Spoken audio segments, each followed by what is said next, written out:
Hello and welcome to this edition of Army South News Update. Coming to you from Army South Headquarters at Fort Sam Houston, Texas, I'm Sergeant John Cortez. The month of November was a busy month for Army South. Members from the Security Cooperation Division organized and hosted a Colombian delegation. On the agenda, a trip to Fort Hood to get an up-close and personal look at the capabilities of the Army Stryker vehicle. Sergeant Joel Vasquez has more. Representatives from the Colombian Army recently visited the 3rd Cavalry Regiment headquarters at Fort Hood, Texas. Because the Colombian Army would be integrating the Stryker armored vehicle into its Army, they traveled to meet with U.S. Army soldiers to discuss the operational uses for the Stryker within its numerous organizations.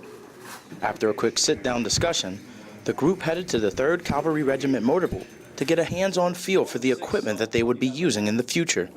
The Colombian Army soldiers were very grateful for the opportunity to work with such a professional unit as the 3rd Cavalry Regiment.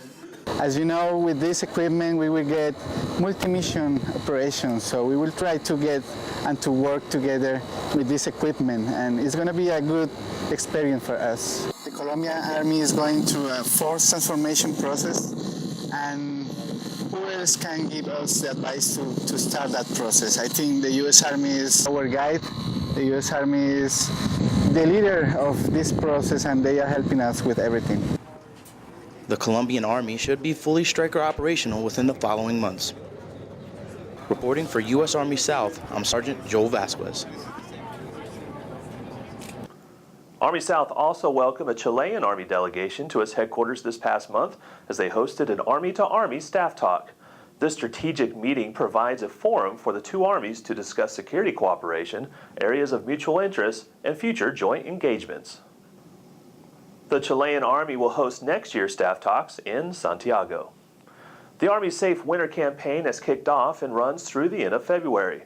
This initiative seeks to promote individual awareness and reduce fatalities and injuries.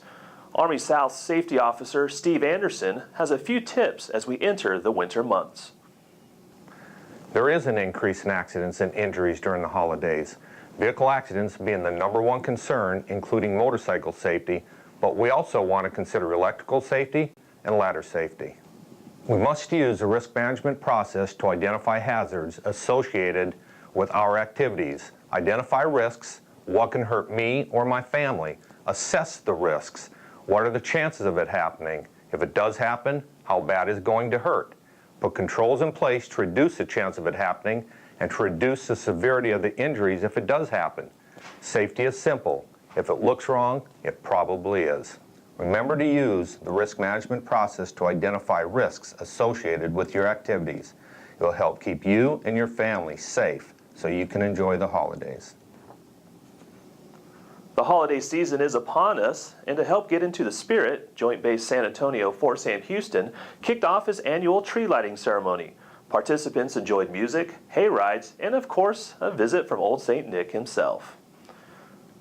That does it for this edition of Army South News Update. To keep up with the latest news about Army South, be sure to check out our social media sites. The links are on your screen. I'm Sergeant John Cortez. Thanks for watching.